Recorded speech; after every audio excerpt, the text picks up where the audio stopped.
হয়, এই মুহূৰ্তত মই উপস্থিত আছো ক্ষেত্ৰীত আৰু ক্ষেত্ৰীৰ ভিন্ন স্থানত আচলতে কৃত্ৰিম বানৰ কবলত আৰু কৃত্ৰিম বানৰ ফলত বহু লোকৰ বাসগৃহ সা সম্পত্তি অনিষ্ট হৈছে আৰু বাসগৃহৰ ভিতৰলৈকে পানী সোমাইছে নিশাৰ ভাগত।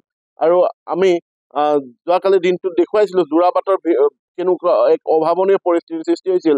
তাৰ পাছত বৰ্তমান আজি দেখুৱাই আছো ক্ষেত্ৰীৰ পৰিৱেশ আৰু ক্ষেত্ৰীত নিশা আচলতে ঢলৰ পানী আহি যি আচলতে কৃত্ৰিম বানৰ ফলত একাংশ অঞ্চল বুৰ গৈছে, ৰাজপথ বুৰ গৈছে। তাৰ পাছত আলয় আঁথনি হৈছে জীৱকুলৰ যি আচলতে বাসস্থানসমূহ পানীৰ তলত বুৰ গৈছে। তাৰ পৰিপ্ৰেক্ষিতত আচলতে এক অনাকাংক্ষিত পৰিস্থিতিৰ সৃষ্টি হৈছিল। আৰু নিশ্চয়কৈ আমি যি স্থানীয় লোক আছে আমি তেওঁলোকৰ সৈতে কথা পাতিম। কি ক'ব, কেনেকুৱা পৰিস্থিতিৰ সন্মুখীন হৈছিল কালি?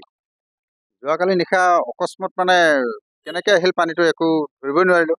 মানে একো বস্তু ওলাব মানে কোনো সময় নাপালোঁ। গতিকে হঠাৎ এনেকুৱা পানী হ'ল বুলি মানে সপোনতো ভবা নাছিলে এনেকুৱা যে পানী হৈ গ'লে। পূৰ্বতে এনেকুৱা হৈছিল নেকি? নাই। মই আজি মোটামুটি 42 ইয়াৰ্ছ আজিলৈকে মই দেখা নাই এনেকুৱা।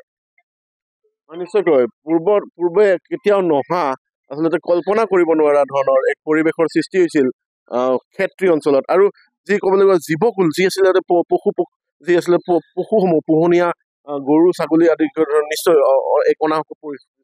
হয়, বহুত অসুবিধা, মানে ক'ত থম কি কৰিম মানে এনেকুৱা হৈছে।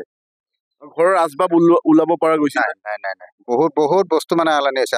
মোটামুটি ধান বহুত মানে বেয়া হৈ গ'ল।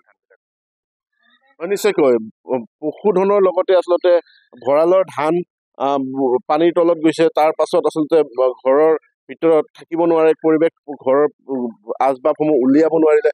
হঠাৎ অহা আচলতে পানীৰ ঢলে বুৰালে ক্ষেত্ৰী অঞ্চল। আপুনি বিচৰা বাতৰি পাব কেৱল নিউজ 18 এপত।